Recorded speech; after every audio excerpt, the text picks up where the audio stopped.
you had the state judges. You had a couple of state judge races. Right. You had the Erie County Common Pleas. Yeah, and I haven't race. voted yet. I have to go. Oh. And so I'm probably giving you going a to preview. I'm probably going to miss out on the bake sale, which really is unfortunate. You could. So you have that one. And I have the judges for sure. I have all the judge races are. all the judge. Yes. At this point, we have competitive. not talked about Commonwealth Court or Superior Court at all. Right. And then so I have the county judge, but I got an unopposed county executive, right? Yep. I got an unopposed mayoral candidate, right? Yep. And then I got basically 4 city council people.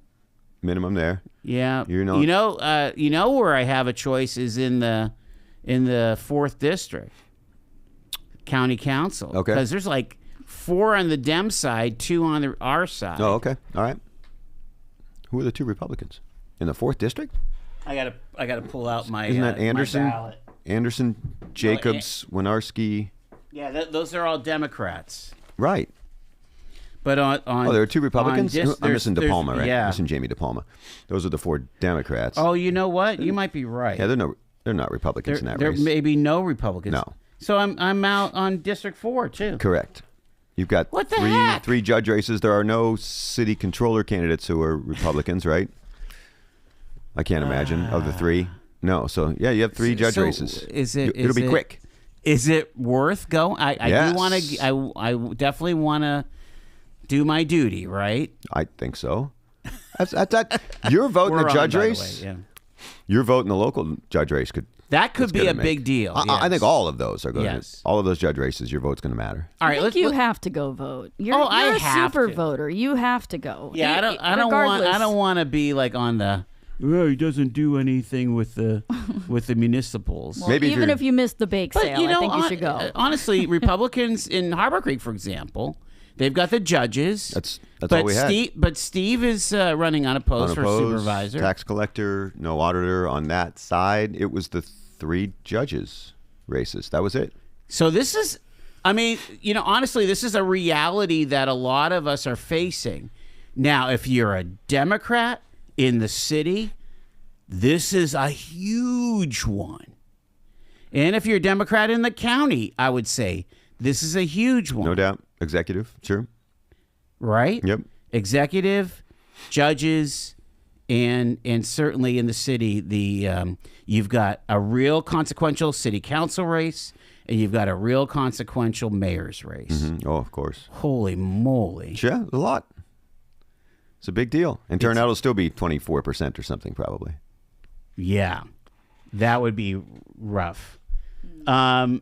Okay, I'm already getting text. So, feature guest laureate, no bake sale at my location because it's a food pantry day. I was number 83 at 2:30. Yikes, that's low. Yeah. So that's Wesleyville. Yep, everywhere. Turnout's very low everywhere. At Did least you go it this was morning? early. No, I went at 1-ish. I can't even get in the door and people are asking me questions and you're talking about township things. I never know what number I am. I know that it was very slow this morning. Okay. Now there could be mail-ins could have been fairly high. You don't know yet. What about that roof at Kmart, Dean? Well, the Kmart's gone, but thanks. I just try to trigger you. But that's what it is. That's What's going on? What about this? What about that? What about that? I'm like, yeah, even Yeah. vote. Like there's been times I've gone in and forgot to vote and walked back out because you just, that's the nature of the business. Listen to this, Joel. Now it's time to move to the county to get out of the city while you're alive. Oh my God! I've never felt threatened at all in the city, and I work in the city and I live in the city, right? Yeah, I am.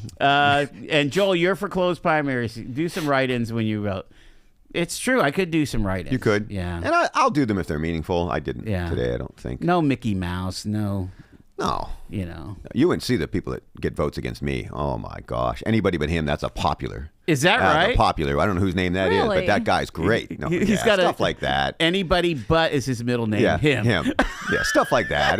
You've been doing it 20 years, man. You have to take some abuse, so I do. I love that. Yeah. Let's get started on the phones here. That just tickles me. That's hilarious. Hey, you are first up here on primary day. Go ahead. He said, well, let's take a year. Yeah, so we'll I manage voted What do we the got? portions of the 1 o'clock. event, I was number and 45. We used Number last year. 45 win? 1 o'clock this afternoon. Ay. Yeah, well, you got to remember, these politicians don't come over here in the Lower East Side to knock on doors or anything. Seriously, you didn't see one politician. Seriously. No. Okay. I could say that I saw Jeremy Leitner. He actually knocked on my door. Yeah, well, you live up in the rich section up on State Street. Believe me, I don't. But no, I hear what you're saying, you know. So, hey, Dino, what number were you? I don't know. I don't remember. Weren't you listening? I just said What do it. you mean you don't know? When you put your ballot in, it tells you. I don't know. I was busy talking to everyone, answering questions, Bill. This is what it's like.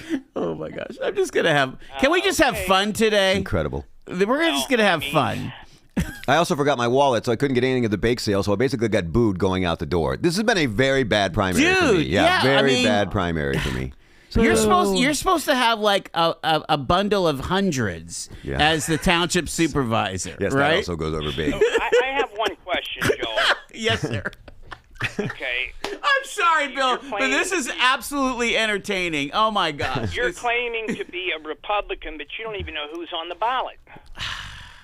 Well, you Right? know, I did mention that Wolford guy is running on the R side for what? Commonwealth? I forget which one. I think, Yeah. I don't know, but on my ballot, I couldn't vote for anybody. I don't believe on county council. I believe that. Yeah, for the city, no, Yeah, there was no for R's. anybody on county council. Nope. I did write my name in. I don't want to say who told me to, but somebody told me to write my name into for some type of poll worker next year because they don't have nobody. Hey, you would be really good at that, honestly. You would. Yeah. Yeah. Well, Joe, I'm good at anything I do. Well, I agree. I agree. No, I mean that would be fantastic. Yeah. We'll see what happened, but I can tell you right now from my hometown back up in Washington County, Pennsylvania, Yeah. 10% turnout. At Are this you point right serious? Oh my gosh. Yeah, Yeah. well, the Republicans are eating each other alive up there like they do here in Erie. Yeah. You know, so, but we'll have to see what happens. But hey, what I do, Joel, okay, is I changed my registration to Democrat for this primary. Okay. That way I can vote for the Democrats I want to win. You know, I voted for Daria. You know, so that's what you have to do. You have to switch parties for right now. Then you switch back tomorrow. Right. Right. Yeah. So- But I don't think. I know don't think you that. want to vote for Joe. Yeah. Joe, I know you want to vote for Joe. I know you are. You know, but and we have to remember, Joel, we're going to have to move on past today with the guru, okay? Because the guru's going to be wrong about a lot of things today. So We have a side you bet can't going. be a guru and not get the election right. We have a side bet going on. Okay. And I'm not going to Okay. reveal it. So If you could keep when from he loses that bet, Joel, you need to have him on maybe like once a month. There's reason no to way. have him on. He comes on at his beck and call. I am at his beck and call. When Dean wants airtime, he gets it. So, thank you, Bill. I appreciate it. Take it easy, man. Good to hear from you. Let's get another one in. Hi, you're live on Talk Erie. Hello. Hey, what's going on today, Joe? We are enjoying the sunshine. It's a good day. There's really no excuse to get out there and vote today if you haven't put your ballot. Yeah, go mow your lawn too while you're at it. That's true. Hey, just a quick question. This is some guys at work were talking, and does anybody know remember the ventriloquist dummy on Soap? What was the dummy's name? Shane, you remember this? I mean, it's before your time. Way Yeah, before but your I time. do Was it remember Bob- soap. Was it Bob? Yeah. It could have been. Was it yeah, Bob? So just go with that. Yeah.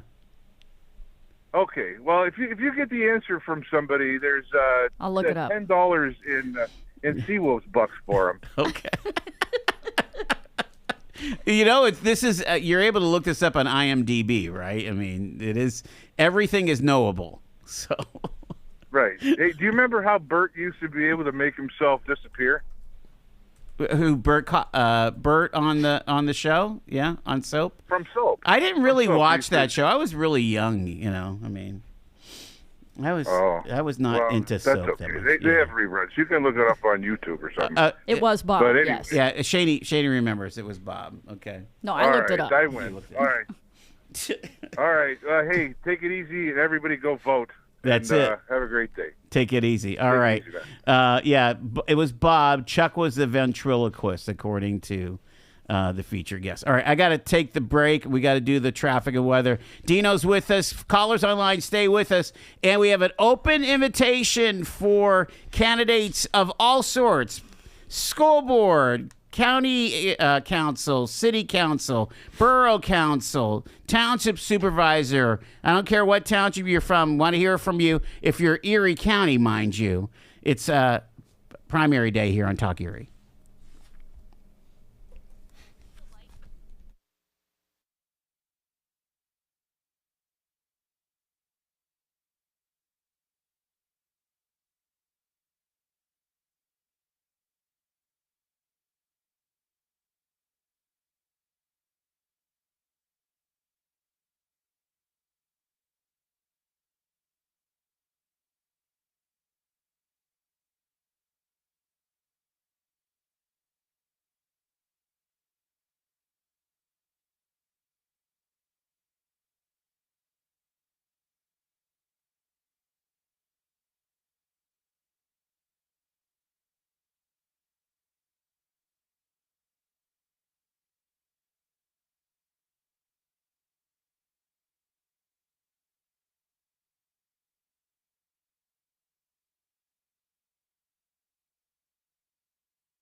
And our report brought to you by Quickfill.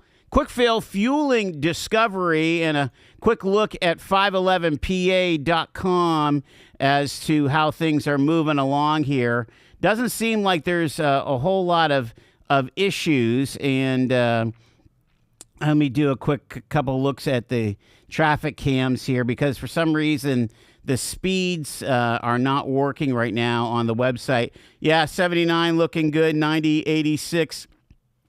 And so, yeah, things moving here on this gorgeous day. We've got 55 and fair at the airport.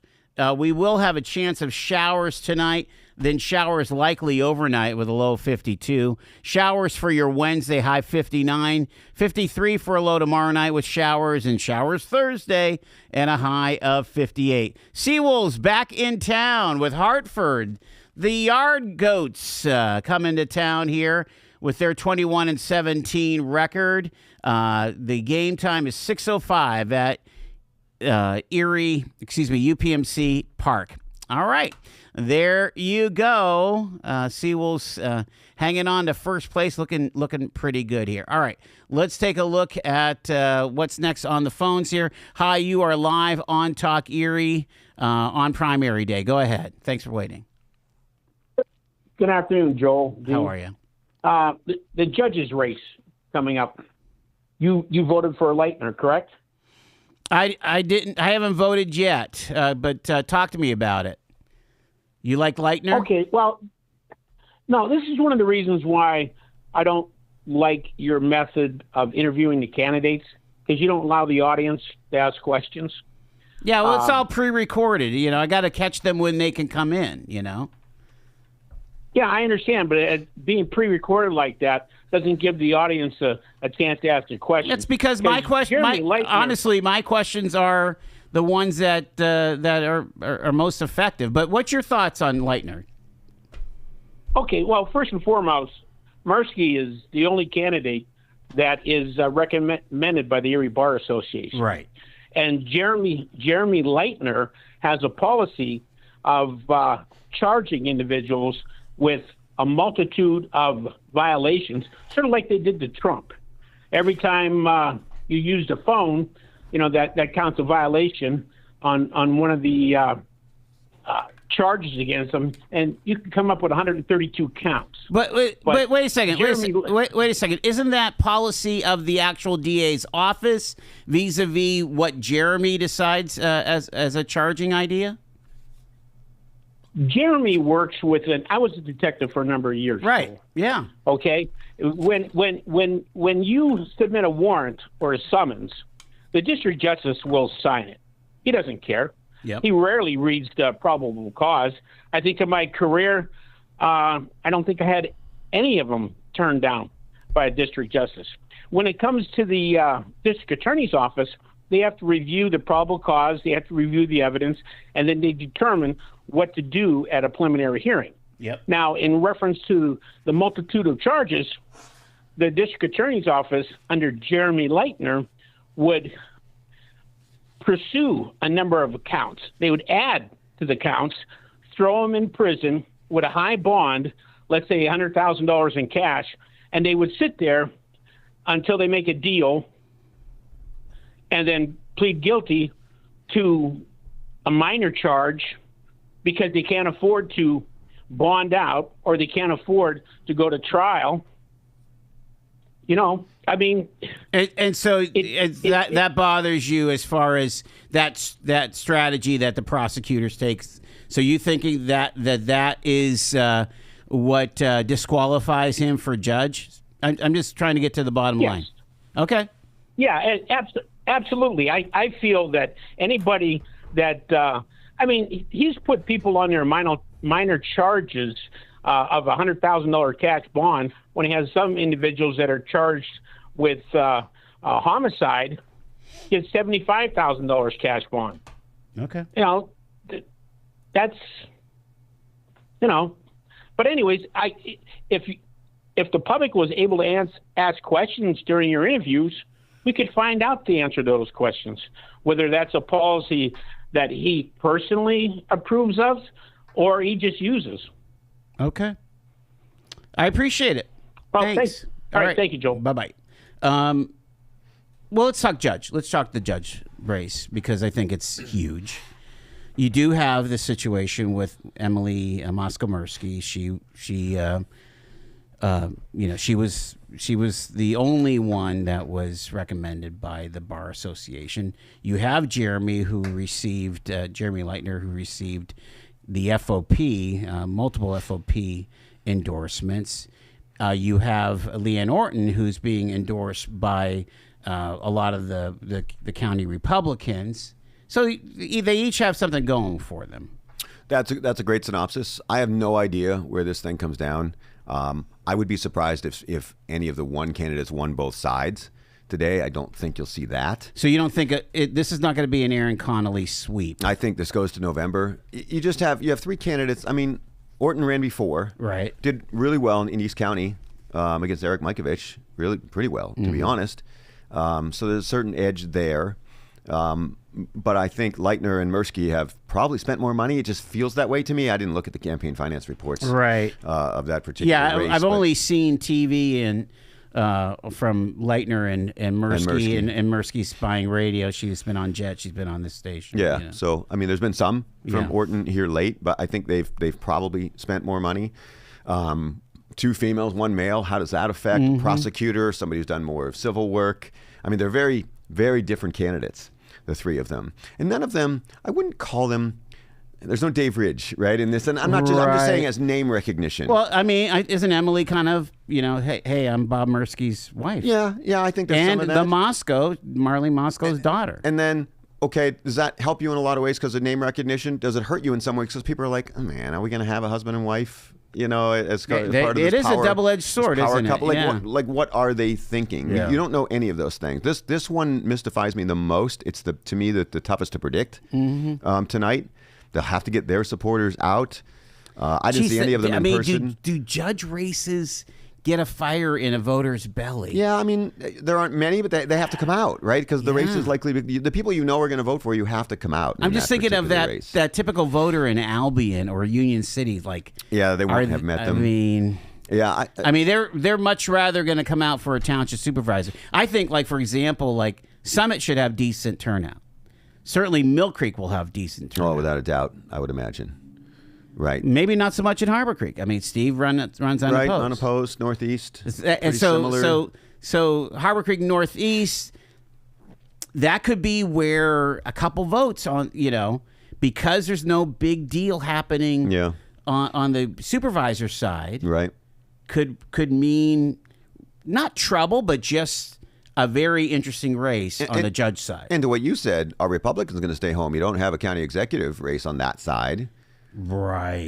So some of those people stay home because they're like, well, all we have, look, you're staring like I was, the 3 judge races. That's it. So all these things will be factors.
Hey, Steve, Joel Natale, how are you?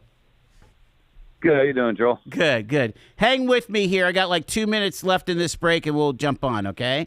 Thanks for doing this. Sounds good. All right. Oh, no problem at all. Yep. Hope that you're doing well. Good to see you. You too.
Tuck Erie and the Joel Natale Show, live from our Kingdom Financial Group studio here on primary day. And on the line with us is the candidate for this Harbor Creek Township Supervisor, running unopposed in the Republican Party and unopposed, I think, on the Democrat side, too, Steve Oler. How are you, Supervisor Oler? Good to hear from you. I am doing very well today. How are you? Doing well. All right. So I would imagine you're hitting the polls over there in the township. What are you hearing? What are you seeing? We've been working the polls all day. We've been going through I've been staying at my home district down here at the East Lake Road Alliance and going up to the township building and a few others. To be honest with you, it's a little slower than I would like to see, but the hardy souls that come out every time are out here, and now they're voting. So it's a beautiful day to be standing out at the polls and talking to everybody in the township. All right, so let's talk Harbor Creek. Harbor Creek is one of those bright spots in Erie County, seems to always have things going up and to the right, on the growth chart. Why do you think that is? Why? I mean, it seems like the three of you supervisors get along pretty well and have a pretty level head about governance. Was that accurate, you think? Well, that is accurate, and I think we're very blessed to have not only the other two supervisors that I work with and the employees and staff that we have. I'd say we have some of the hardest workers around, from our streets to our parks to our administrative people. They always do a 100% job for us. They're always doing a great job, and they're always thinking outside of the box. So it's always great to have them. And the great thing with working with the other two guys that I have the fortune to work with, we have three people, so we don't always agree, and we don't always, think that every topic, every vote is correct with that the other two are doing. But the great thing with us, we do our votes, we make our points, and we move on to the next step. We're very business friendly out here in Harbor Creek. We try to do our best to work with everybody within the laws and our ordinances. So I think we're blessed to have a wonderful township, and we can't forget our residents either. We have some amazing residents out here, and that's a great thing about hanging out today at the polls. I get to see people that I don't see every day and talk to them and see what their needs are and their issues. So it's just a great day all in all. Steve Oler's on the line here. He's running unopposed out in Harbor Creek Township Supervisor. A lot of eyes, at least for the political people like me. We're looking at Mill Creek, the Republican race out there. That could be a nail biter. We're also, certainly looking at the county executive race on the Democratic side. Because there's not a big race in Harbor Creek, do you think that that's softening some of the turnout? I think so, but I was just talking to State Representative Mursky. He was just here, and he said that he's surprised at the numbers in the city. So they're not getting a huge turnout in the city either, I guess. I think it's maybe people have a little burnout from the election November, and they're just staying home this one. I don't know, but I encourage everybody to come out and vote. These local races sometimes have more impact on your life than the national races. We're the guys that you can come into our office and tell us what the issues are. We're right down at that level that you can speak to us, and we can get some results for you. So I think it's important that everybody gets out today and votes. I appreciate it. Steve Oler, again, running for the Republican nomination, unopposed on both sides. Harbor Creek Township Supervisor, looking forward to another 6 years of your governance. Thanks so much, Steve, for joining us. I really appreciate it. Thank you so much, sir. Have a great day. Take care now. Bye-bye. Of course, Steve is a former state trooper. Crime is not an issue in Harbor Creek, is it? Even though you don't have your own force, right? Or no, is that something you're looking at? No, if it were, we'd be under more pressure to have a local police force, and we always try and find unique solutions, right? Other than throw money at it. And a local police force is a lot of money, so there better be a need for it. I would think we've done this before. We've polled Harbor Creek residents and we said, would you like a local police force? And everybody says, sure. And the next question is, would you like a local police force if it doubled your taxes? And everybody says, no. Right. So, we find unique solutions. So we not only work with the state police, but we work in particular with Lawrence Park Police. They patrol our parks, our special events, our plazas. Oh, okay. So you have an agreement with Lawrence Park borough police. Yeah, Okay. not township Or police, township right? police, not yeah. not so much to do any of the things that the PSP would already do. Yes. But they're enforcing some ordinances. They're doing some specialty parking in our plazas, special events, traffic. So what we're doing is taking where it's summer, and our parks are busy, and you might have issues, those types of things. So we're handling that. So it's a unique solution that costs us very little money, and we think we're handling policing in Harbor Creek that way. All right, let's grab another phone call. Hi, you're live on Talk Erie and the Joel Natale Show on Primary Day. Hi, guys. Great show. Much like Miss Shaney, I am an independent. So this is kind of a frustrating day because we can't vote. Yep. And that doesn't really make a whole lot of sense. I'm starting to. You've started to. This is starting to win me over. The issue always has been over a closed primary is that if you are part of a team, you generally don't let people outside your team choose who your coach is, who your quarterback is, and so on. And that seems to be what the thinking has been. But if we're going to put so much emphasis on the primary, I can see, geez, you don't have a voice in the mayor at all? I mean, it's kind of crazy, Right. It is. And I think there are a lot of us that want to vote. And, you guys have been talking about, the slow turnout today. And that's understandable because, local politics really matter a lot. And, the fact that we can't be involved is kind of frustrating. I hear you. That's all. I hear you. Thanks so much. Take care of yourself. Thank you, guys. Enjoy it. Keep up the good work. Thanks so much. Again, appreciate it. A bill got introduced, you know that. Well, The open primaries bill got introduced. And Laughlin has been pushing hard on it. Right. I thought. And he's not the only Republican, so I don't know what its status will end up in the Senate, but it got through, right? It got out of committee. I don't know what? I mean, I don't trust the legislature on this issue, on voting issues. They came up with Act 77. That's an abomination, if you ask me. I would agree. I would have much rather, if you want early voting, let's do the Florida model where you have a couple of locations that are manned for a couple weeks. Yeah. And, you can go vote in person, show your ID, and vote. Right? You see one of the provisions in that bill is if you register to vote by mail, they're going to automatically send you a ballot every election until you tell them not to. No way, man. No way. That's a provision in that bill. That would be enough. We'll see it probably get amended, but right. For the Republicans to kill it. So we'll see where that thing goes. I imagine we eventually get to open primaries. I don't like it either. I'm with you. Pick a team. I'm sorry. Yeah, you're right. But that's the choice you make. But the issue is if you don't identify with either team, and there are little bits and pieces of each team that are attractive to you and that you agree with morally, responsibly, Yeah. I cannot be boxed into one or the other parties. I just can't do it. Yeah. Go back and forth. I know that's a pain in the butt, right? To change your registration. Yeah, every It time. is, when but somebody I don't said I really wanna do register that. as a Democrat for the primary, I did that once so I could Right. vote for Almy Clementi. Or Almy Clerkin, Mm-hmm. I did it once in my life, I know it's Yeah. a pain. It's a pain. I get Just it. overall, I really I understand. I can't make myself do it. I'd be frustrated too. So- You not being able to vote today is a big deal. And then how do they nail you down? Like, not that I should care about the databases, but honestly, like, do I lose my super voter status by, moving my registration around? No, 3 they'll times? know. They'll know So, based on that's right. other things. Trust me, they know who you are. Yeah, and what they your know what tendencies are. cereal I eat. Exactly.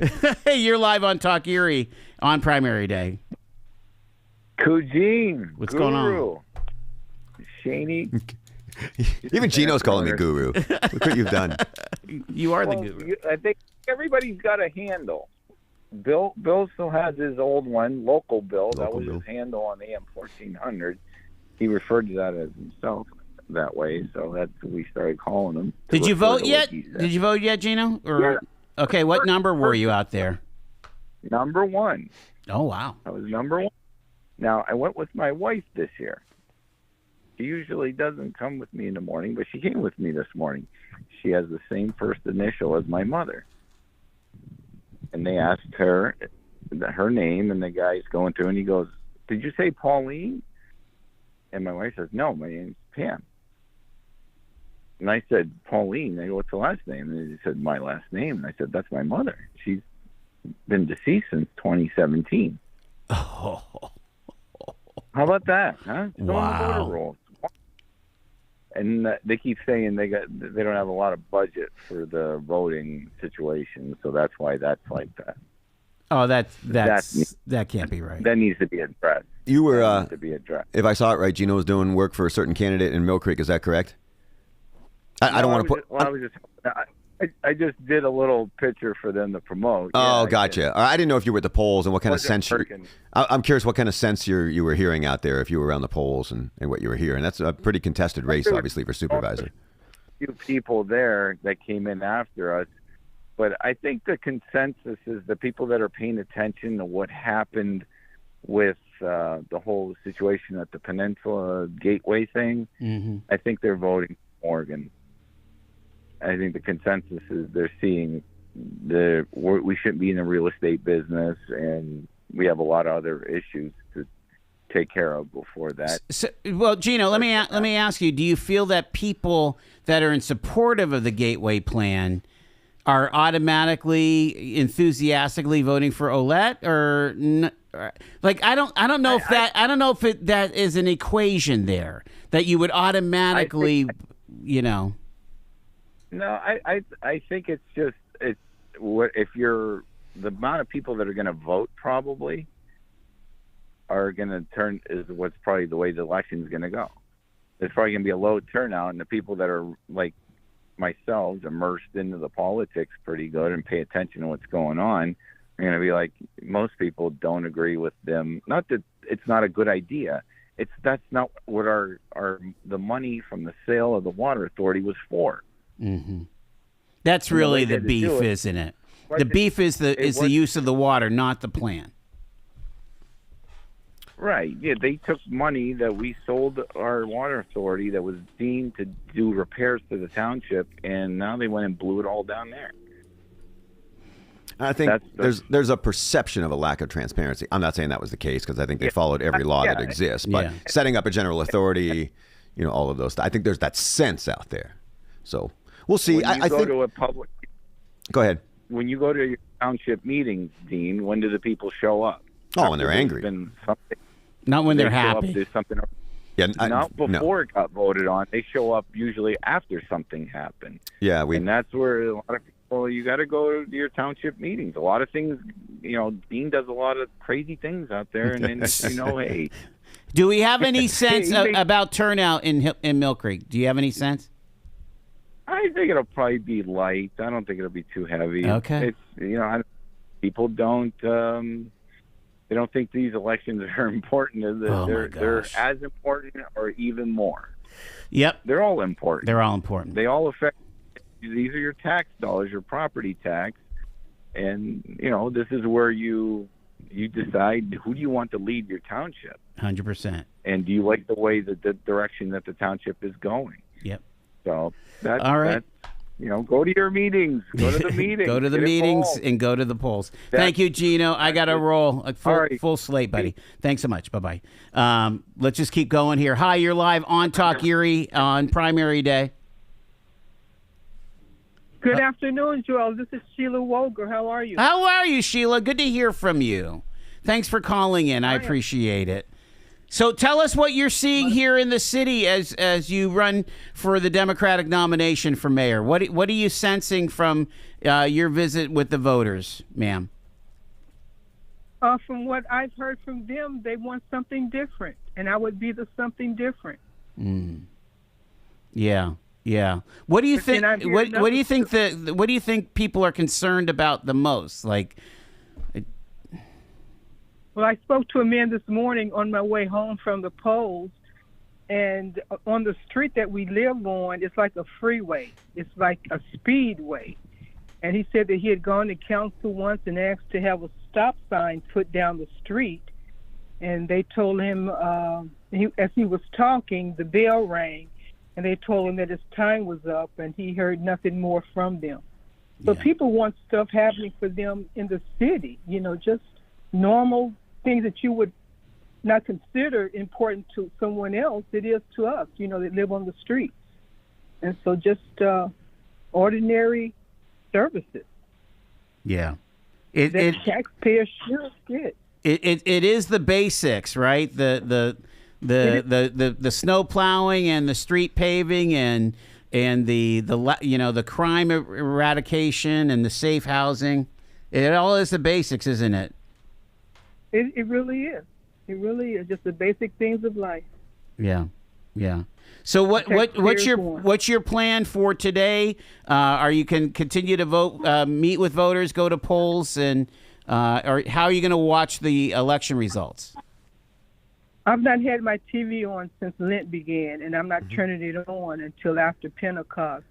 So I'm not going to hear anything. The scripture says, "Be anxious for nothing." So I don't want to hear anything until tomorrow morning. Okay. Because people, their minds are made up. They know who they're going to vote for, and I'm not going to sit here and worry about it. And, it's all in God's hands. So, whatever it is, it is. What do you think is the biggest? What do you think is the biggest thing that you learned from doing this campaign? That you have to have a heart for what you're doing. It's not about how much money you spend, but are you the right person for the people? And it's all about the taxpayer, that they are getting what they want. They want something for their taxes, and they're not getting it and haven't been getting it for years. It's not something that just started, but something that has been perpetual, and people want, they want something for their money. And just the basics, trash collecting, those things. Mm-hmm. Well, I appreciate you taking the time to check in. Sheila Ellen Woger, she is running for the Democratic nomination for Erie City Mayor. Sheila, thank you so much for joining with us. And thank you so much for having me again, Joel. You have a blessed day. You too. Take care now. All righty. Bye-bye. Again, there's our candidate for mayor, one of the candidates in a three-way race. We are on primary day here in Erie, Pennsylvania, Erie County, Pennsylvania. Stay with us.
Polls are open until 8 o'clock tonight. We've got Dean Pepicello with us, our political guru, on this primary day. And Dean, yeah, think about the eye of the tiger, especially when you had that competitive race early on for a supervisor. I did. Like, what is the emotions you're dealing with here? 4 o'clock, 4 hours till the polls close.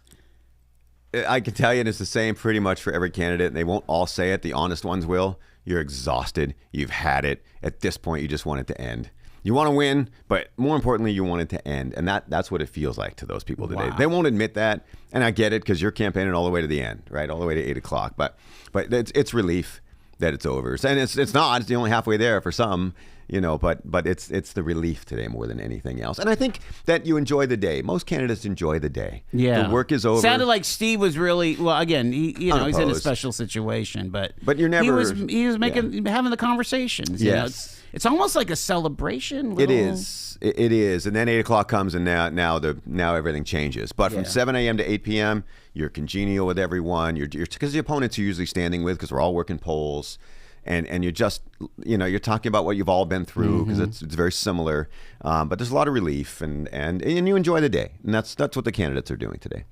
So much of this has become professional politics. I was reading the paper today, and they were going over the expenditures in the mayor's race, especially Schember and Daria Devlin, Mayor Schember and Daria Devlin. And, I mean, huge amounts of money for consultants, mail firms and TV and so, and it's like, I mean, is that still get the bang for the buck? I mean, have we professionalized campaigns now? No, you're targeting.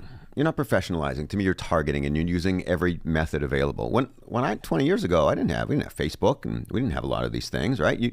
Nothing still, from common pleas down, nothing will beat retail politics. Door knocking. Door knocking, number one, where at events, whatever you have to Yes. do, nothing would beat that. You get beyond that, then you have to use more of those things. But, I was talking with I won't say who, but a person who's been around who's won some big offices, who said, you want to see the candidates. You still, the way you win here locally to the county level is still retail politics. It's still local. So it's changed, but it's just more of targeted. But nothing beats one-on-one, having that conversation. Nothing. Did you, do you try to hit all those dinners? I think there was something going on this weekend, that people were going to. I really have never been drawn to any of that stuff, and it's expensive, Not in this election, and they're doing it because you can get a large swath of people in one fell swoop. But more than half of those people aren't going to be voting. Probably 90% of the people you might see at a chicken dinner aren't going to be voting. They're targeting super voters today. It's all about super in this election. Turnout's 25% or whatever the numbers might be. So if lower. you go to a chicken, you're talking about a political chicken dinner, people aren't going to vote? Yeah, or whatever. It could be a church Sunday dinner, right? Sure. The Presbyterian church having a Swiss steak dinner. You press the flesh, or right. I think you're better off hitting, or during Lent you had all the fish fries, right? Exactly, right, and that's fine. That's great. I think you're better off hitting 50 super voter homes that day. Like that would be my strategy in this election. In a presidential year election, it might be a different strategy. You're getting as many people as you can. But I would target my strategy in this election, absolutely, as super voters. They've done it with mailers. Yeah. Mailers is the way they've done it. When you consider super voters, let's say in the Democratic Party, where we definitely have this split between, the what I call the Tullio Democrats and the new school Democrats, what do you do about all that? I mean, because you almost want some to stay home. Oh, absolutely. Right? You don't think there are, Joe Schember wants certain voters to stay home that are Democrats in the city today, and same for Daria Devlin? Absolutely. Wow. And again, you have Sheila Woger, could play spoiler here. Sure. 5%. Oh my gosh, that could be the game changer. And I suspect it'd be pretty close.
Thanks so much for tuning in to Talk Erie and the Joel Natale Show live from our Kingdom Financial Group studio here on Primary Day. We're also live on Facebook and YouTube. Our political guru, Dean Pepicello, the Harbor Creek Township supervisor, safely ensconced in your chair for another, 5 more years, I think, right? 4. 4? Well, yeah. I guess so. 4 plus. 4 plus years. I don't know. It's been a lot. We want to talk about these big judge races, and then we'll go back to the phones. We got. Oh, well, let me look here. Gosh, I have the paper. I am surprised with Matt Wolford. We have Superior Court and Commonwealth Court. Go. Yep, Commonwealth Court. Matt Wolford is an Erie guy, an Erie attorney. I have heard very little. And I don't know why that is. I don't know if that campaign has spent more time. I know they've been all over the state. But I don't know who he is. He a local attorney? Is he a judge? No, local attorney. He does. I've worked with him personally, so I'm very biased. Yeah. His work has been tremendous. He's done some work for us with the township and clients that have had projects at the township. He's a tremendous attorney. I think he's highly recommended as all that stuff comes. He's in a primary today.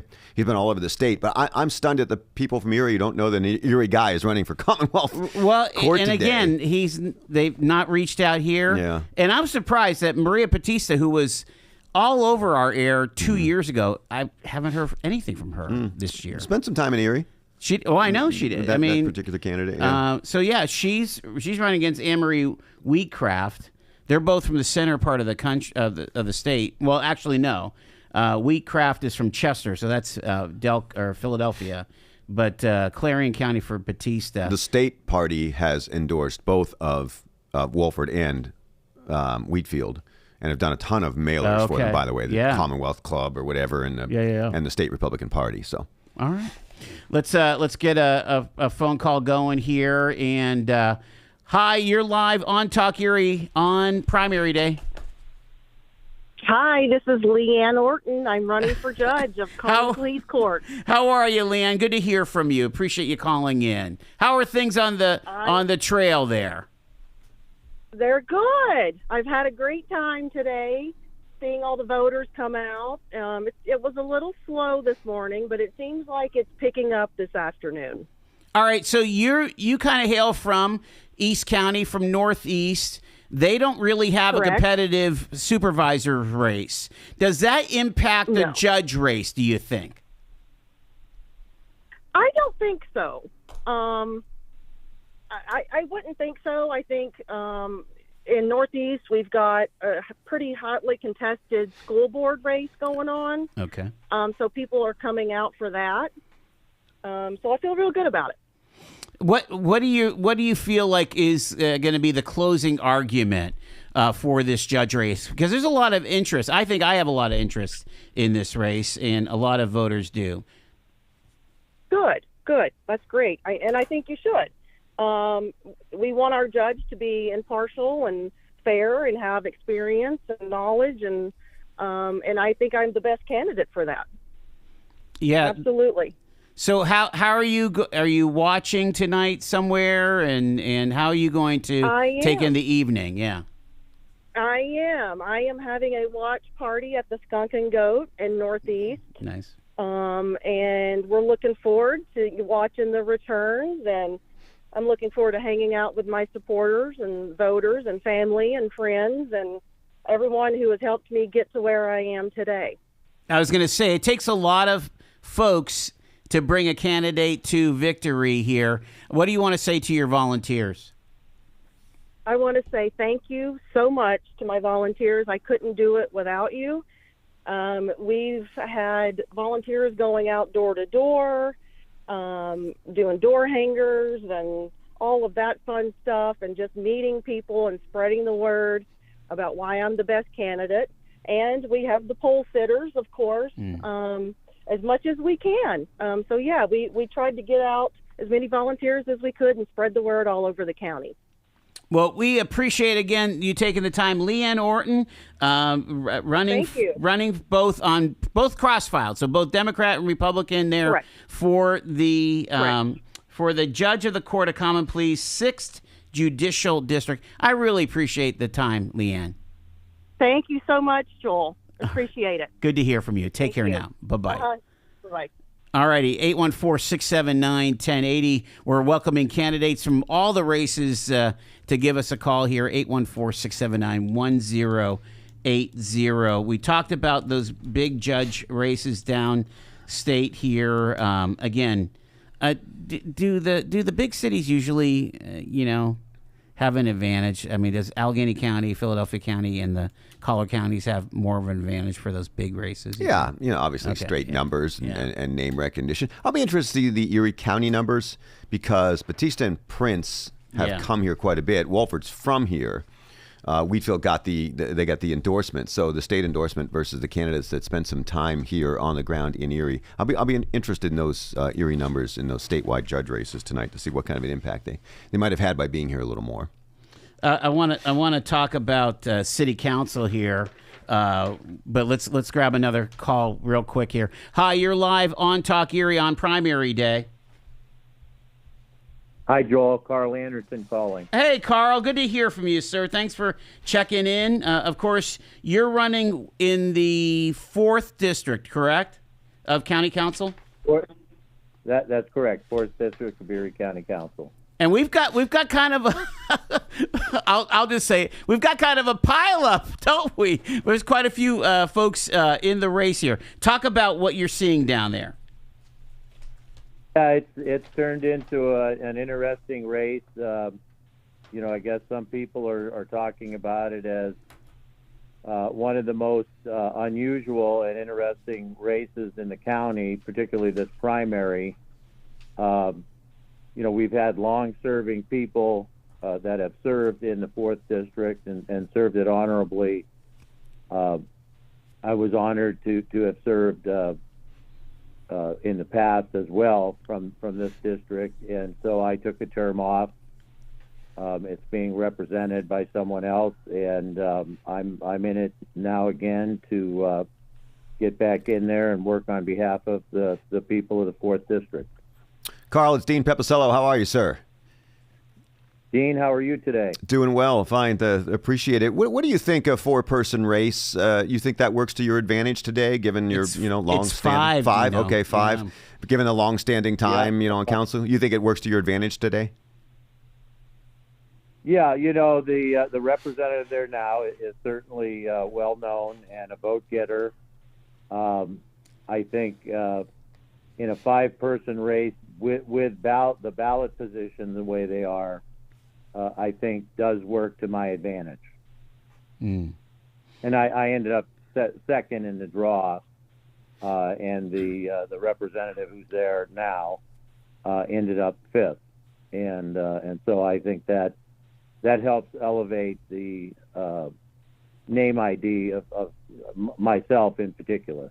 Carl, I got to ask you: do you feel like the politics of this is understood by the electorate, or do they miss it? I mean, again, it's quite unusual. Like you even said, it's quite unusual to have 4 opponents on an incumbent, and it's because there's a dissatisfaction with how the incumbent is representing the Democratic Party. Not necessarily not everybody's going to disagree with his voting record, but there's a disagreement from the party itself. How does that translate to the electorate, do you think? I would say I wasn't a part of or for any of the shenanigans that happened with the censorship and all of that. I think that was all extremist and ridiculous. I think the person who represents it attempts to do what they think is the right thing to do, whether that is where the electorate necessarily is or not is a different situation, and they have their point of view of the way their voting record is.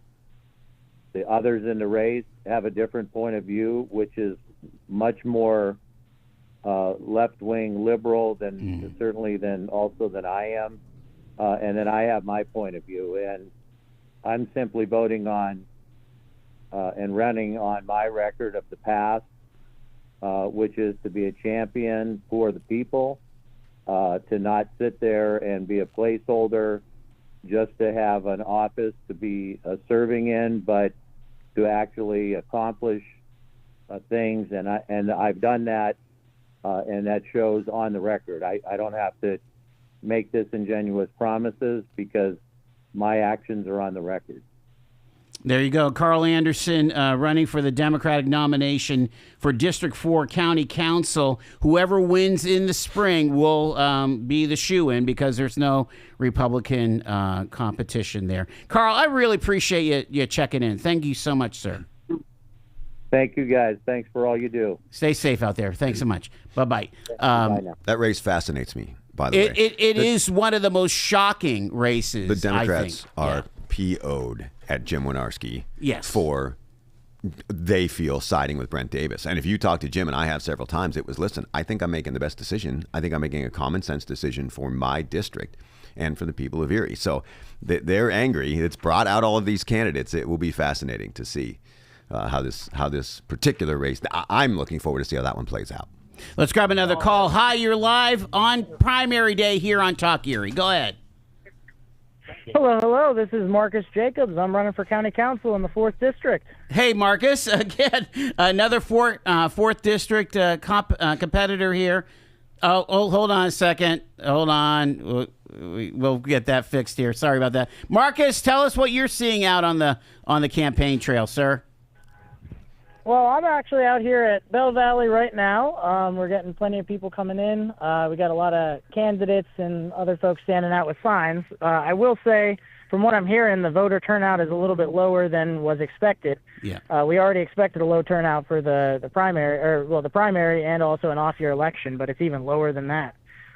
So it's a little bit disappointing to hear. What do you think is going to be the difference maker for you against, again, 4 other competitors for this nomination?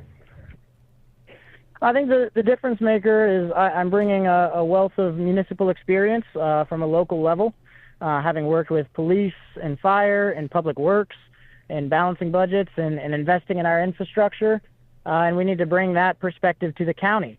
And although I have a wealth of municipal knowledge, I actually also am I'm bringing youth and energy. I'm 30 years younger than the next candidates on the ballot. So, I'd like to get a chance there and put in the work. All right. Yeah. I mean, it is a distinctive for sure. And as far as how you would approach this, if you're successful, again, running unopposed, I mean, are you able to work with folks across the aisle in council, and you're dealing with a county executive where there's been a lot of tension between council and the executive? What's your thoughts on that?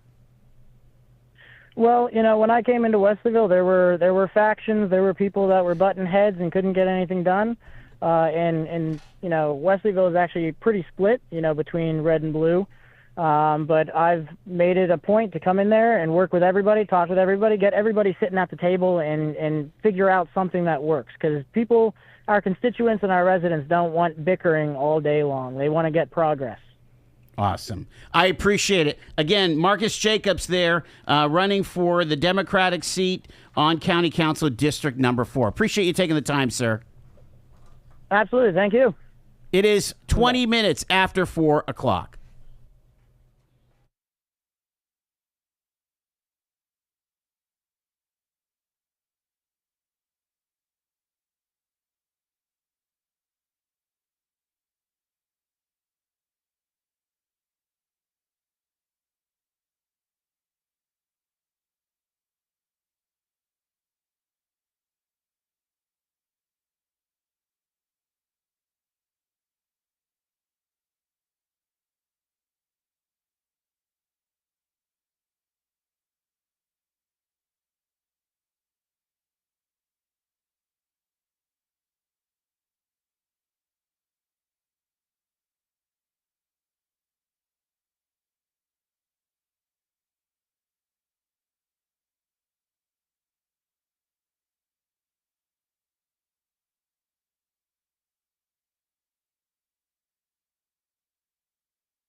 It's Talk Erie and the Joel Natale Show on primary day, 814-679-1080. Dean Papicello is with us. Dino, are you concerned about what we're hearing from our candidates saying, geez, turnout's not great? I mean, Marcus Jacobs just talking about there's a race that you would think get people fired up, right?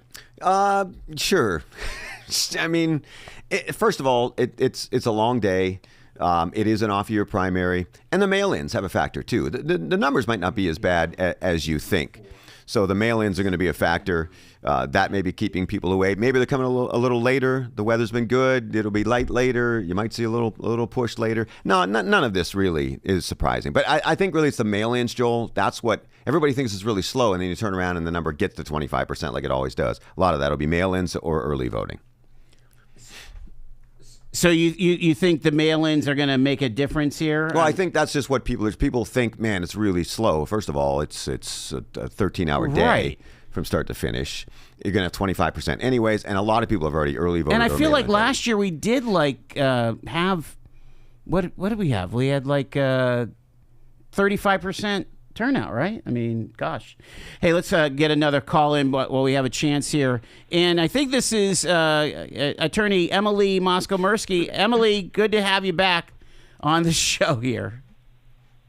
Thanks, Joel. How are you doing? Doing well. How are things on the campaign trail on this final hours of your judge campaign? You know what? It is a beautiful day. The sun is out for the most part. The weather is okay, a little chilly, but not raining or snowing. And we really need to see more voter turnout. Turnout is so low today.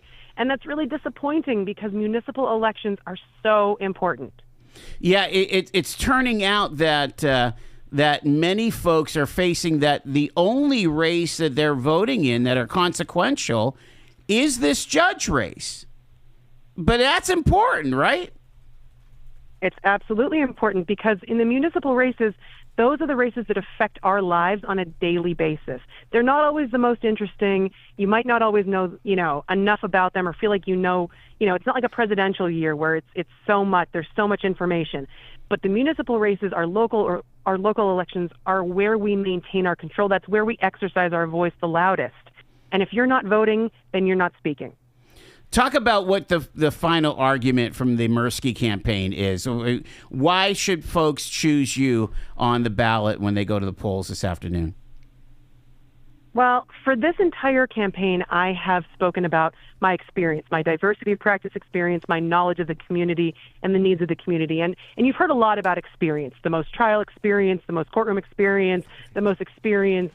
And it's been a lot about experience. And experience is very important when it comes to a judge. Yep. But my experience, the type that I bring to the bench, the diversity of my practice experience, having practiced in many areas of the law, and having worked with the indigent clients who have very specific needs that often come before the court, allows me to bring the right type of experience, the right type of temperament and character to the bench. I'm also the only candidate that's been endorsed by my colleagues in the Erie County Bar Association, which not everybody's going to come before the court. But the lawyers do. The lawyers work with the judges every day. And so I ask you to trust their judgment and trust that I'm the person that they want to work with across the bench and the person that they want for their clients to be a judge. Talk about how you're going to spend the evening, where you're going to watch the results, and talk about the volunteers that have really helped out this campaign. I mean, it's so when people volunteer on a campaign, it really touches your heart in a special way because, especially for a judge race, there's not much that's involved outside of a person just really believing in you. And we have been so lucky. We've got about 45 people out working the polls today at different shifts, taking off work, doing what they can, just because they believe in me. And that, it warms your heart in a way that you can never pay anybody back. They come from both sides of the aisle, Republican and Democrat. And it's just been amazing to just, have people reach out, people I had never met before who liked what they read about me or knew something about me that they found to be, important or wanted to support. And just having those people come on board and bringing them into my life. I'm Italian, so once that happens, they're like family now to me. That's it. Like, we're like family. So you are, I think you're going to Nueva Aurora, right? Or where are you heading today? I will be at Nueva Aurora. Yeah. Yes. we will be at the Nova Aurora, hopefully celebrating. Fantastic. Well, Emily Mosko-Mirsky running for Erie County Judge of Court of Common Pleas on both sides of the ballot, both Democrats and Republicans, and we wish you well. Thank you so much for taking the time. Thank you, sir. I hope everybody gets out and votes, and I respectfully ask for your vote. I'm in the number 1 slot on either ballot, regardless of where you're registered. Fantastic. Appreciate it, Emily. Thank you so much, Joel. Have a nice day. All right, you too. Bye-bye. We've got to go to news here. Talk Erie.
Talk Erie and the Joel Natale Show.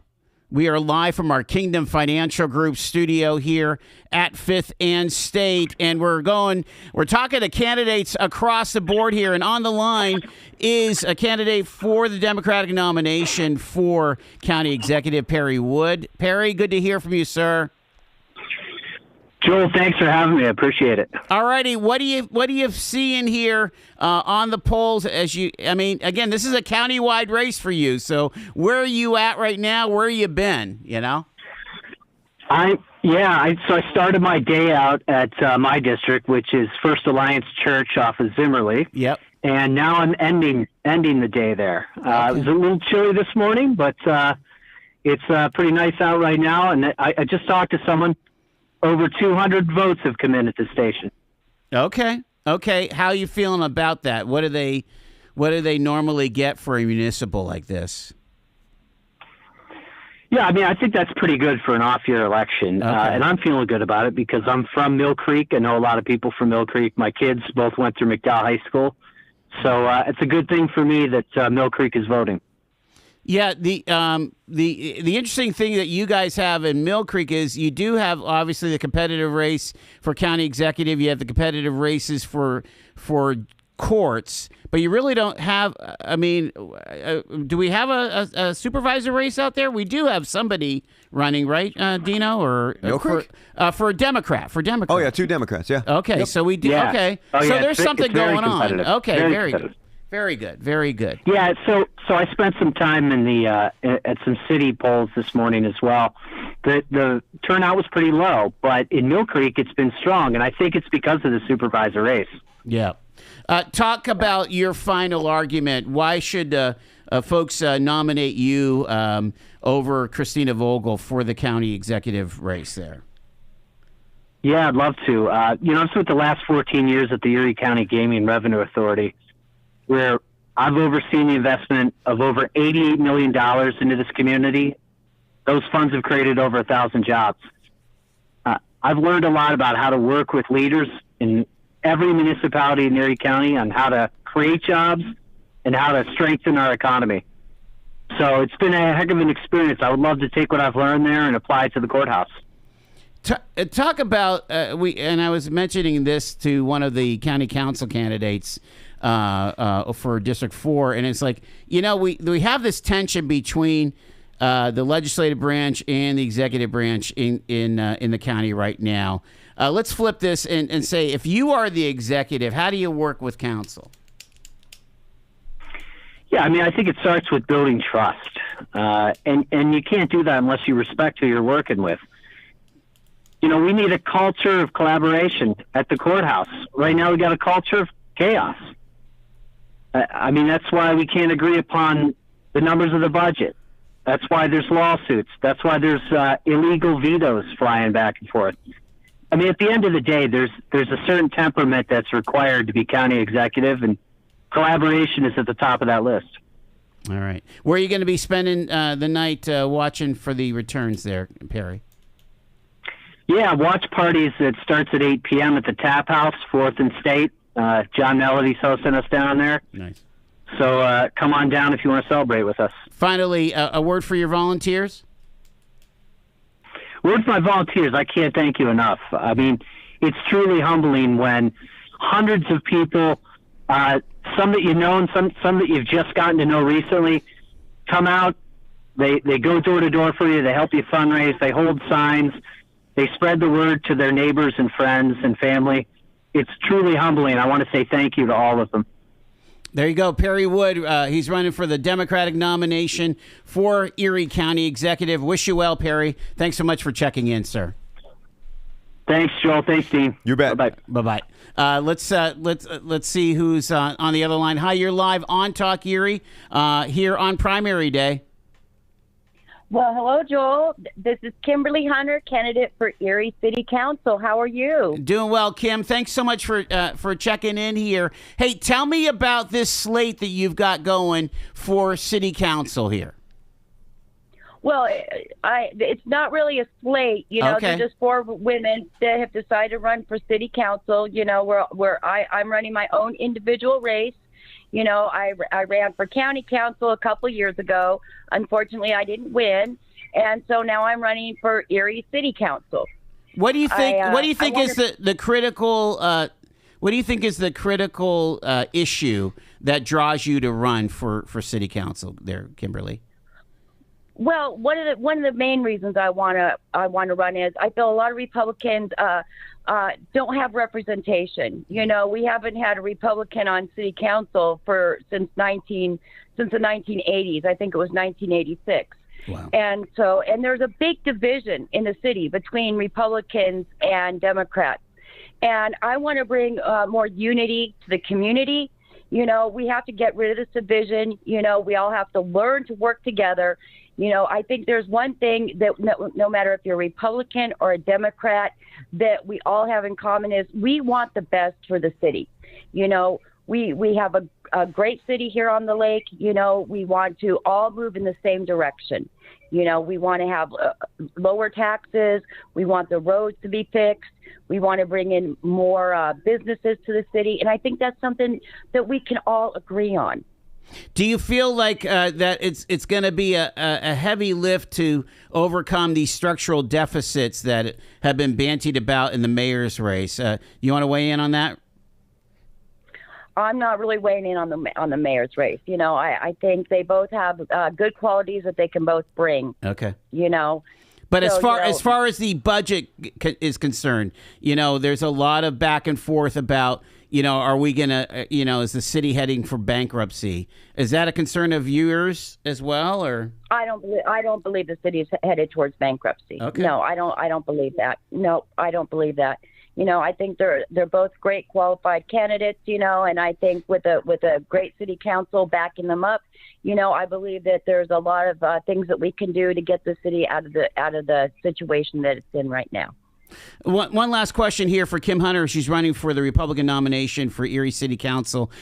Talk about this Stronger Together organization. Kind of it just seems like there's a lot of folks that are running together. Matthew Thomas, who we interviewed for mayor, was part of this as well. Just give us an idea what that is and how people could find out more about it. That's a grassroots organization that was started up, and what they're saying is, Stronger Together, just bringing the Republican Party together, getting them motivated to get out there and vote and have their voices heard. Beautiful. Kimberly Hunter running for City Council. We wish you well. Thanks so much for calling in. I appreciate it. Thank you very much. And I just want to tell everybody, it's a great, beautiful day out. Your voices are heard. We want to hear from your voices, and get out there and vote because, it's not a big presidential election, but these smaller elections are what really affect your bank account and what's going to affect your lives the most. So please get out there and vote. Totally. Couldn't agree more. Thanks, Kim. Appreciate it very much. Thanks. Bye-bye. Bye-bye, Joel. All righty. So there you go. Kim Hunter, it's tough to be a Republican in the city. It is. Yeah, they're doing all they can. I mean, they're getting their message out. I mean, we'll see. It'll happen eventually, maybe. We'll see. I want to get back to maybe the Perry Wood interview. And that race tonight, if you're looking for something incredibly interesting, there are so many moving parts to this thing and so many things that will be decided tonight, which will probably affect the race in November. So Perry Wood raised $107,000 or whatever that number is, right? You go through his campaign finance report, it is a who's who of Erie. Okay, so a lot of the who's who. It's the money folks. It's I'm not gonna. I use the word elites. I don't mean that as a negative. It's right. There's a lot of names. Not everybody could write a $5,000 check. No, but several did, right? And he raised some big money. I was surprised by that number. Christina Vogel has not as much. Christina Vogel is Kathy Dahlkemper, right? That's who she clearly supported, drafted and supported. Yeah, I'm surprised that Kathy didn't activate her fundraising machine. Who knows, regardless, but I think at the end of the day, they're probably comfortable that they've gotten their message out. Okay. So much will be said. If one of them wins in a rout, then I think it will give Brent Davis pause. If it's really, really close, Brent Davis will feel pretty good about his chances today. How has the impact of the Brent Davis commercial sort of propping up and slapping Christina Vogel at the same time, how will that affect this race? You will learn a lot tonight about that. If Perry Wood, with all the name recognition, all the money, all the big names behind him, loses tonight, it would probably be devastating. I don't imagine Christina Vogel wins tonight in a rout. I just don't see that. So it's either tight, where she would pull off a ups. Are you calling her the upside candidate? No, I'm not at all. Okay. If I were gambling my own money today, it'd be tough not to on Perry because of all the things I mentioned. Right. I'm just saying, hypothetically, if he were to lose tonight, it would be fairly devastating because of the money difference. So who's Davis rooting for? Well, we don't know. Like, we think, if you're analyzing the commercial, we think he's rooting for Christina Vogel. When you go out and say to Democrats that Christina Vogel is a vote against Donald Trump, that's attractive to Democrats. Yeah, that gets their hate fire going, right? Doesn't it? So I think my opinion is that he wants to run against Christina Vogel. There are people who think, no way, man, you made her look like a fool. You want to run against Perry Wood. He's already been campaigning against Perry Wood, essentially, right? He started the war with Perry on the whole gaming revenue thing. So I don't know, but it seems to me that Brent wants to run against Christina Vogel. Yeah. I don't get that. I think she has the most upside. That doesn't mean anything. I'm just telling you, a woman, business owner, those are two very powerful like non-politician. things. Upside. I'm not saying she's a better candidate than Perry. I'm not saying that. Perry Wood's run a far better campaign. And to me would be a very difficult candidate for Brent to take on. So I'm just, with all of those factors, I have no idea how this plays out, but I think it will tell us a lot when we know the result. You know, remember 4 years ago, this was a hugely expensive race, the county executive race. Yeah. Tyler Titus versus Brenton Davis. Yep. Do you anticipate that in the fall, too? No. Like blowing out the cash? Nope. No way. I just don't see it. I think there'll be big numbers. There'll be 6-digit numbers, but it was $500,000 or something, wasn't it? Exactly. On both sides. Yeah. Because I think that was over $1 million race. Yeah. I don't anticipate it. Democrats are trying to hold a seat. I think, at that point kind of was the thinking. I don't see that kind of money going into that race this time. Council has a kind of a solid 5-2 Democratic majority, right? So they're going to stymie Brent Davis again. They're going to try if he wins, I think. Let's talk a little bit about council. I was in Edinburgh this weekend. Charlie Bale has basically come out to say, I am not putting any signs up. I'm not spending any dollars. Yep. Either you vote for me or not. Right. Scott Rastetter, signs everywhere. Yep. But does Charlie pull this off as an incumbent?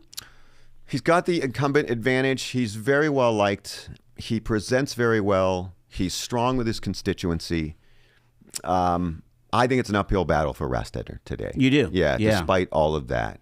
I thought that was an interesting Wasn't take. that interesting? Who does that? I mean, good for him. He's like good for him, man. If you vote for me, you vote for me. Yeah. But it's a part-time gig, right? Yeah, it's actually a full-time gig with part-time money. That's what county council is. I think, to me, you got to be crazy to do it. That's true. Because that's what it is. So he's probably thinking, oh, well, whatever. I don't have to work full-time, hours for part-time money if I lose. But I thought it's an interesting take. And that's Charlie. If you know him, that's who he is, right. man. He's just very honest. He's just an honest, happy person, right? Yeah. Let's talk District 2. Okay, so you've got Andre Horton is not able to run for re-election. Jim Wirtz is running and kind of the heir apparent. But it's not. It's going to be. It's not going to just be smooth sailing in that district for Jim, right? Who are the opponents? I'm sorry. I'm looking now. Sorry. No, it's okay. We're not. Neither one of us are in that. This ballot is massive, right? Okay, so he's running against James DePalma. Okay, Jamie DePalma's in that race. I was thinking he was in the and then fourth Renee district. Vendetti is a Republican, in D2. Okay, which is going to be tough for. And again, NER is going to have a tough go in. Basically, this is the Bayfront of the county council districts, right? And did Andre Horton endorse Jim Wirtz? He did. Yes. Jamie DePalma's no pushover, right? You got the whole Sunflower Club crowd, all of that, right? There's a lot of people involved there. Some name recognition. I mean, we'll see. We'll see.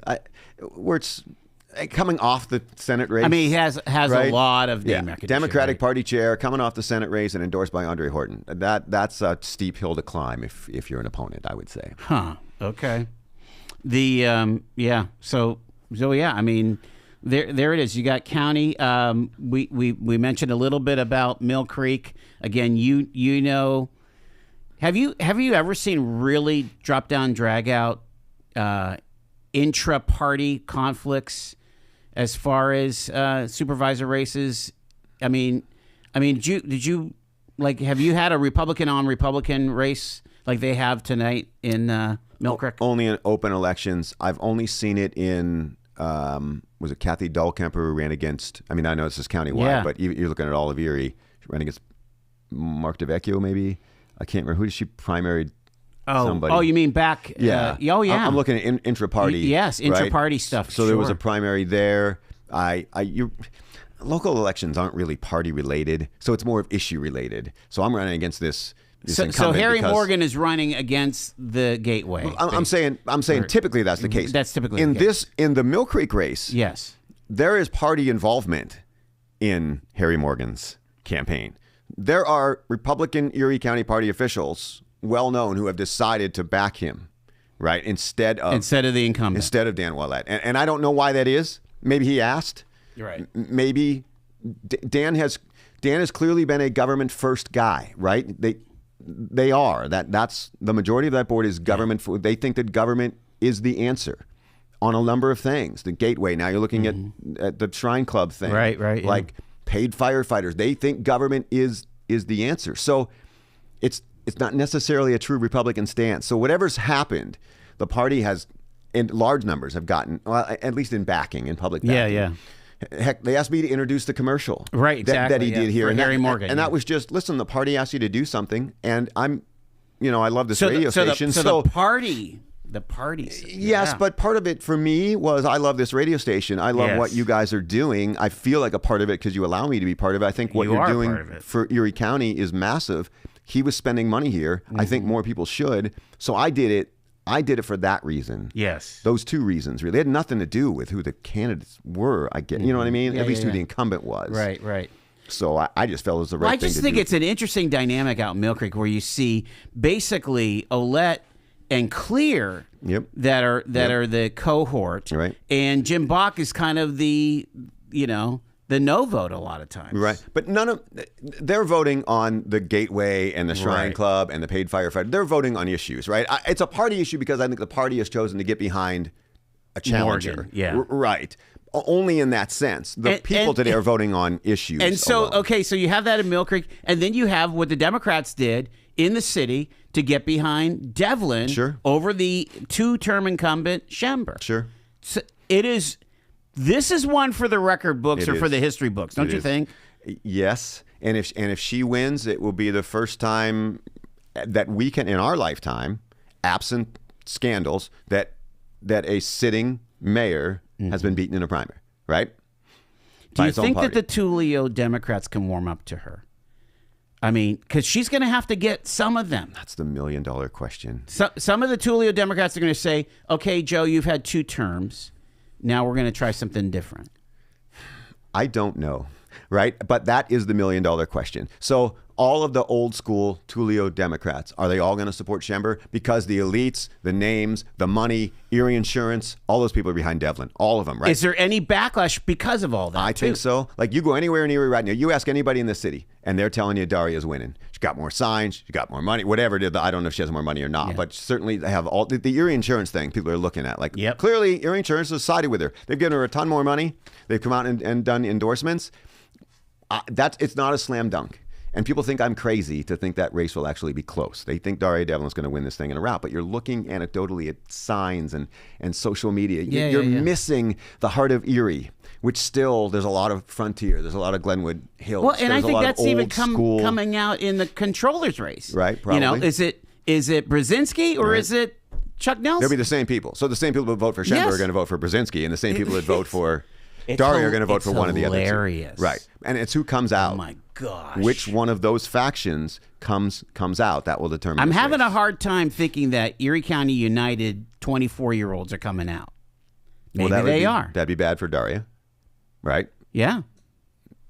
Let's see if I could sneak one more call in here before Dino leaves. Hi, you're live on Talk Erie on a primary election day. Hello, from Branchville, the gateway to McCain Township. Yes, sir. Situation. 2 things. One, voting is light here in McCain. It is. But there's a steady trickle going in type situation. 2, the guy who's running for judge, the one guy. Jeremy Leitner. Yes. Yeah, okay. When you were interviewing him, you brought up PFAs and that type situation. And he just was fixated on the men's side of the PFA. That, they're out there, and he never touched anything on women having PFAs against them. And that kind of jumped out at me type situation. Was he just too focused on men and not the women? Because over the past couple of years, women have killed men in domestic situations as much as men has killed women type thing. The thing with Mill Creek is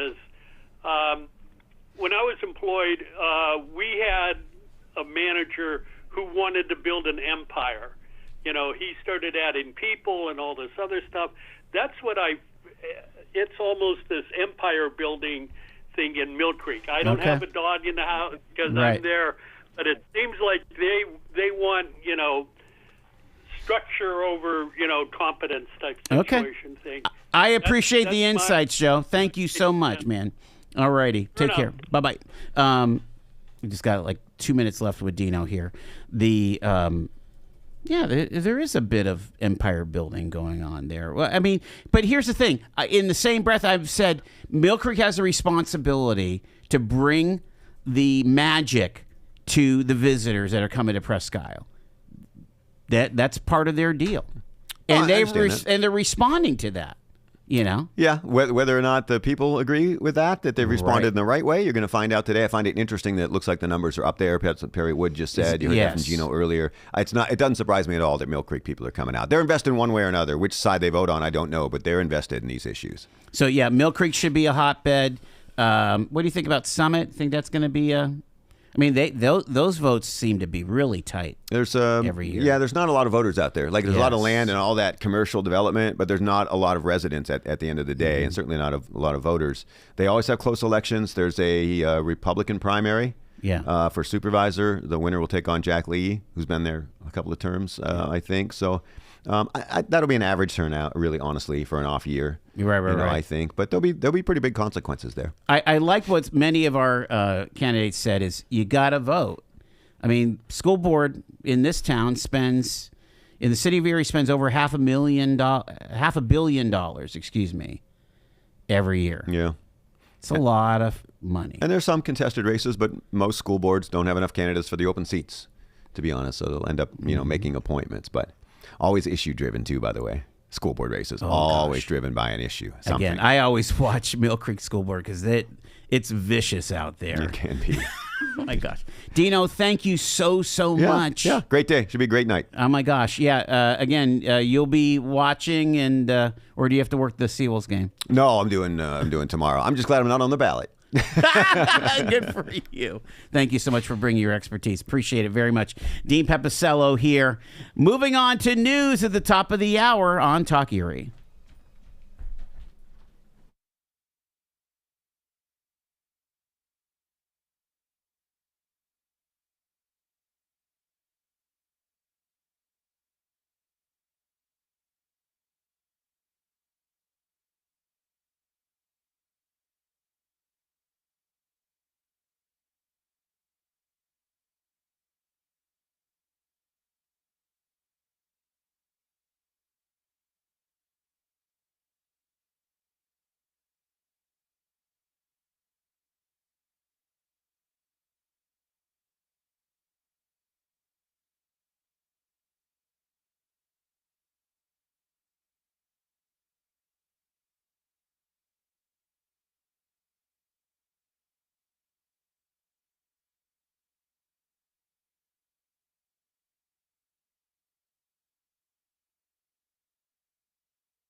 Tuck Erie and the Joel Natale Show.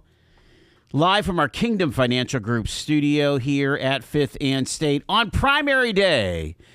Less than 3 hours now left to go to the polls. Honestly, if you have that mail-in ballot and you didn't send it back in, I could totally see how that would happen. You can bring that ballot to your precinct and hand it in and fill out a provisional ballot there. And that could all work itself out. You don't want to not vote just because you happen to not do the mail-in ballot. Also, if you have a mail-in ballot and you still want to do mail-in ballots, you can bring that mail-in ballot to the drop box at the Erie County Courthouse. And I would, we should like have a live webcam that we could watch from the drop box, because I would imagine that gets busy. Next 3 hours, don't you think? Could be, yeah. For people that do the mail-in thing. Mhm. We're inviting candidates of all the different races to call in at 814-679-1080 to check in and say hello here. But let's go back to the phones. Hi, you're live on Talk Erie. Hello.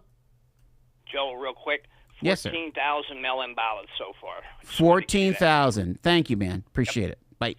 All right, so that's pretty good, actually. That's about 10% of the electorate-ish, right? Mm-hmm. Maybe 12%. Yeah, it's not bad. Not terrible. If 14,000 have been brought back in and submitted, so I mean that is the game changer, and that's why we even say in our candidate profiles, be sure to vote by May 20th, is because Election Day, even though it's a big deal, in the bigger races, like in the presidential race, oftentimes you'll have half of your ballots in before Election Day. And so, there's that. And of course, we still have a situation where Democrats outperform Republicans on mail-ins, pretty significantly. But that is changing. There's been a very, very strong push to boost mail-in balloting on the R side, so that they want to try to win that race. We haven't looked at any of the local news here, so I'm going to go over to our friends at Erie News Now. They're our news partners, and so they have a story here from Jacob Brooks about Erie County's voter turnout history. And so they're quoting Joe Morris, who is a professor at Mercyhurst University. And he said, "Don't underestimate the influence of local governments, from where our children go to school and the quality of education they receive to whether or not they can find affordable housing in our communities. But don't be surprised if fewer people show up because it's an off-year election. We tend to see voter turnout nationwide that hovers around 25 or 30% because people tend to focus on national politics. The average turnout of midterms and presidential elections is 30.6% since 2015. It's 25.8% for off-year elections, right? So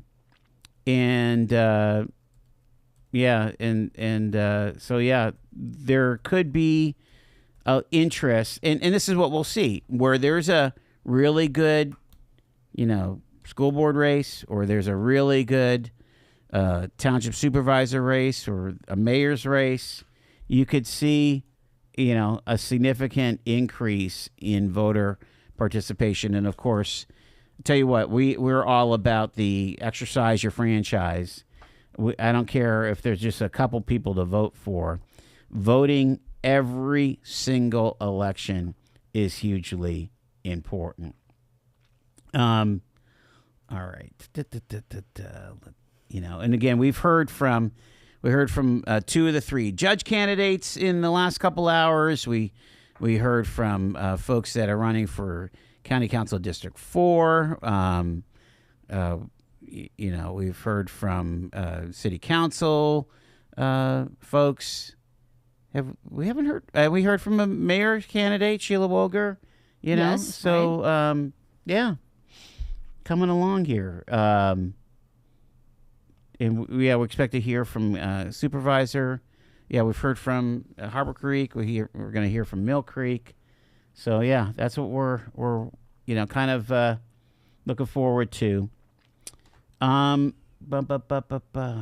stories. It's going to be fun to follow these results tonight. Yes, I think you're right. And I do think it's going to be kind of an early night because at least for, big races like mayor and county executive, I mean, remember, the Democrats have the competitive race for county executive, right? And so there's a lot more Democrats in the city and in the urban suburbs, that's redundant, or what do you call that? The urban The urban suburbs? suburbs, that doesn't work, right? So in the immediate suburbs is what I want to say. There's more Democrats than there may be south of 80 or south of 90 or something like that. So we could probably see within these close precincts a lot happening there. Let's get to the phones again. Hi, you're live on primary day here on Talk Erie. Hello? Hello? You're live on the air. Hi, it's Talk Erie. Hi, this is Harry Morgan. How are you, Harry? Thanks for calling in. I appreciate it. So I appreciate taking the phone call. Hey, so what are you seeing there at the polls today here? How's it looking in Mill Creek? Well, I think it's been a relatively slow day, so anybody that hasn't been out to vote, get out and vote. But overall, it's been pretty good. Yeah. Do you? We were just talking about mail-ins and things. I don't know if you have any kind of a track on how many. Again, you're running for the Republican nomination. How many people are sending mail-ins in Mill Creek for the Republicans? Is it a lot? Do you think? I talked to one of the judge elections. It feels like yes, there's been a lot requested. How many came back? I don't know. Yeah, but it feels like there's been a lot requested. Yeah. So, yep. Harry, what do you think is the final argument for you in this supervisor's race? Again, you're running against an incumbent, Dan Ouellette. So the two big things I'm hearing standing at the polls are the real estate acquisitions, and people do not want to be part of that, and infrastructure, roads and the flooding. Yeah, those are the two main things. Right? Yeah. And what is your take? What are you telling voters about those two big things there? Well, we need to get out of the real estate business as a township for sure, and get the properties that we do have sold, and then we really have to start putting more money back into our infrastructure. We haven't put the budgets have been shrinking over the years, so we need to really start putting money back into our infrastructure. Yeah. And is it mostly a stormwater thing? Do you think that you're going to have to raise like fees like they did in the city to handle some of the stormwater stuff, or are you hoping to kind of claw back some of the water sale investment? Well, I'm hoping to claw some of the money back. I think there's money to be saved inside the budget also. So it's not just clawing some of the money back from the real estate acquisitions. I think being better stewards of our budget is going to help us also. Yeah, and where are you going to be watching the results for tonight? And again, how long of a night do you think it might be there, Harry? I don't know. This is my first go around here. Right. I don't know. Yeah, it's all new to me. But yeah, we're going to be watching at Elks Lodge 67 off of Peninsula Drive, and 8 o'clock, the doors are open, and anybody wants to stop by and talk to me is more than welcome. And then how long? I don't know how long it's going to go. I think being that the numbers are down, it may not take too long. Right. What do you want? What do you want to say to your volunteers? Again, it's it's more than just your effort or your family's effort to make this happen, isn't it? Joel, it's just amazing. The people, not just family and friends, but even people that come out that are concerned with the township that have helped out, people I'd never met before. And without them, even a run would not happen. So many thanks for the volunteers and obviously my family and friends. Yeah, we will see. And I don't remember. Do you have some Democratic competition in the fall if you prove to be successful tonight? We do. There's two people running on the Democratic side. Yes. Yep. All right. So the story won't be fully written. We're not done yet. No, we're not done yet. Yeah. Amazing. So, we'll take a couple days off. Yes. And get back at it. Right. I hear you. Harry, thank you so much for checking in and again, anytime that anyone steps in the race, right? I mean, you're living your life and you're like something gets to you and says, "You know what? I need to step into politics. I need to step in the political ring." It's a big deal, right? It's disruptive, isn't it?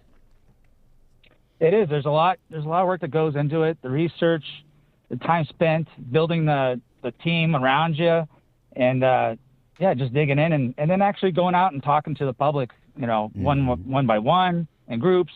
So it does take up a lot of your time. But the more I do this, the more I get involved in it, the more it's worth it to me. Yeah. Like that it just grows and grows. It's just it's amazing. It's been such a positive experience, and meeting all these new people, it's been wonderful. Well, I wish you well. Harry Morgan, again, he's running for the Republican nomination for Mill Creek Township Supervisor. Thank you so much, Harry, for checking in, sir. I appreciate it. We still have a couple hours. Get out and vote. You got it. Everybody, get out to vote. Thank you so much. Take care now, buddy. Thank you. Bye-bye. All right, bye. All righty. Back after this. It's Talk Erie and the Joel Natale Show on primary election day. Get out and vote.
Talk Erie at 20 after 5 o'clock on Election Day, primary Election Day.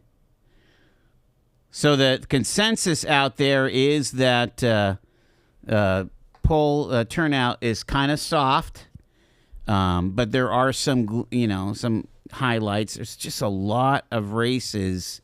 We haven't really talked a lot about some of the council races, some of the school board races, and so on. There's literally a few open seats, but one of the things we haven't talked about is not too much anyway, is city council. On the Dem side, you got Flores, Horton, Van de Velde, Pohl, Coley, and Troop. 6 people vying for 4 posts there, and then there's 4 folks vying on the Republican side. All ladies on the Republican side. So, this is going to be interesting how that all shakes out. Let's sneak another phone call in. Hi, you're live on Talk Erie and the Joel Natale Show. Hey, Joel, it's Daria Devlin calling in. There she is. How are you? How you feeling? I'm good. How are you? I'm good. What are you seeing at the polls here, Daria? Well, I'll tell you what, Joel. We've been all over the city today. Turnout is fair. I'd like to see some more people out. Polls are still open till 8, so hoping some more people are coming out. But we're feeling good today, Joel. A lot of momentum, and I've been really excited to talk to voters out at the polls today. I'm interested in what your campaign folks are saying about mail-in versus in-person today. Again, Democrats generally are higher performance with the mail-in ballots. Are you feeling like you're hitting your stride that way? We have heard that the numbers of mail-ins are pretty high, pretty significant today. So we don't feel too discouraged with the low in-person turnout. We're hoping it's going to be made up with the mail-in. So, yeah, we're looking forward to seeing those numbers when they come out, hopefully not too long after polls close. Daria, what do you think has been the resonating issue here? What do you think is the final argument for your campaign and for the mayor's race in general? Yeah, Joel, I've tried to talk about the issues. I think we've done that, housing and the budget. But at the end of the day, what I'm hearing and what I think is resonating most with people is a feeling of time for change. Mayor's a nice man. He's had 8 years. He's done some things, but we have some big issues in the city, some big challenges, and it's time for a change of leadership. And I have found that to be really resonating with people. They're hungry for something new, and that's what I've heard. Again, we kind of talk about there's a few different cohorts within the Democratic Party. Do you feel like you've been able to bring folks together behind your campaign, whether they're the Tullio Democrats or the more modern Erie County United Democrats and so on?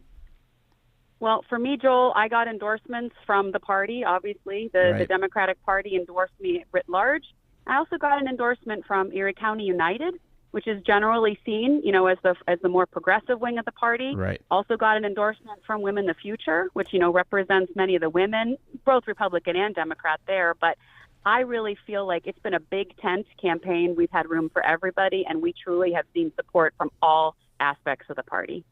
Daria, talk about where you're going to be watching results, and are there certain precincts that you're watching? Again, you have a pretty data-driven campaign, so I'm interested in how your guys are looking at all that.